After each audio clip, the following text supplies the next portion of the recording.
Hello everyone, কেমন আছো তোমরা সবাই? আশা করি সবাই খুব ভালো আছো, আমিও ভালো আছি। আজকে যাচ্ছি শিবনিবাস পুজো দিতে। শিবনিবাসের শিব মন্দির আমাদের এলাকার আশেপাশে সবাই জানে, খুবই জাগ্রত, আর এশিয়ার সবথেকে বড় শিবলিঙ্গ ওখানে আছে। তো যথারীতি সকাল সকাল বেরিয়ে পড়েছি, আর ট্রেন ধরে আমরা শিবনিবাস পৌঁছেও গেছি। প্রথমে ট্রেন ধরে এলাম, তারপর আবার ওখান থেকে টোটো করে এসেছি মন্দিরে। এসে দেখি ভীষণ ভিড়, লাইন খুঁজতে খুঁজতে পৌঁছে গেলাম যেখান থেকে লাইন শুরু। কিন্তু লাইনে গিয়ে দেখি প্রায় 1 কিলোমিটার।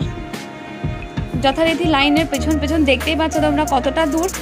তো যেতে যেতে অনেকটা 1 কিলোমিটার পেছনে গিয়ে আমরা তাও লাইনের মাঝখানে ঢুকে গেছিলাম, এভাবেই দাঁড়ানো। কিন্তু লাইনটা যে কত দূর গেছে সেটা হয়তো আমি নিজেও জানি না, বলে উঠতে পারবো না যে ঠিক কতটা গেছে।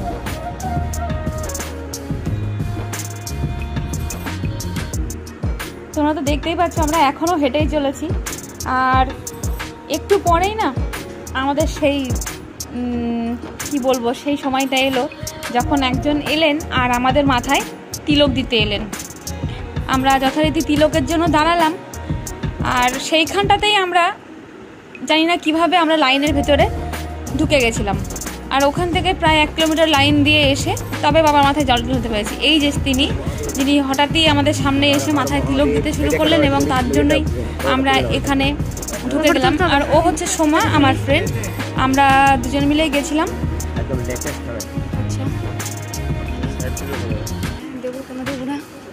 ওর তিলক পড়া শেষ, এবার আমার পালা। আর তিলক পড়তে পড়তেই এখানটাতে আমরা জায়গা করে নিয়েছিলাম।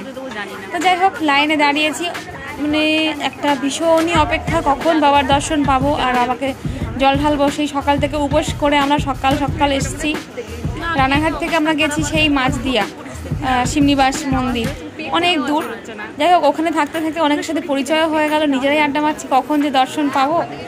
তো যাই হোক, এভাবেই কেটে গেলে তোমরা দেখতে থাকো। লাইন এগোচ্ছি, ওখানে গিয়ে আরো অনেক ভিড় থাকে, টাইম লাগবে বেশি।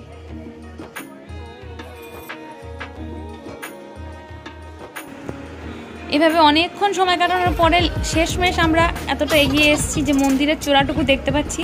এই এতটাই দেখতে পাচ্ছি, মন্দিরের প্রায় কাছে আমরা মন্দির চত্বরে এসে গেছি, মন্দিরের গেটের সামনে। গেট থেকেও লাইনটা ঘুরে ঘুরে বেশ অনেকটা। এই মন্দিরটা নাকি খুবই জাগ্রত মন্দির। এই প্রথমবারই গেছিলাম আমরা। আর মন্দির প্রাঙ্গণে দেখো কত মেলা বসেছে, প্রসাদের আয়োজন আছে। এগুলো মানে পুজোর জন্যই সবাই কিনছে। পুলিশ পাহারা থেকে শুরু করে সমস্ত কিছু ওখানে ব্যবস্থা আছে। ওখানে অনেকে ভোগ বিতরণ করছিলেন, মানুষকে জল খাওয়ানো থেকে শুরু করে সব রকম ব্যবস্থাই ওখানে ছিল। এই যে পেছনে এরা আছে, এদের সাথে কথা বলেই আমরা জায়গাটা পেয়েছিলাম। ওখানে বাবারই দয়া বলতে হয়, বাবার দয়া না থাকলে তো আর ওই 1 কিলোমিটার দূরে গিয়েও পেতাম না, হয়তো 2-4 কিলোমিটার পেছনে গিয়ে পেতাম। সারাদিনও হয়তো আমরা পুজো দেওয়ার টাইম পেতাম না, হয়তো রাতই আমাদের হয়ে যেত। কিন্তু যাই হোক, আমরা দুজন গেছি আর বলতে বলতে চলে এসেছি মন্দিরের ভিতরে।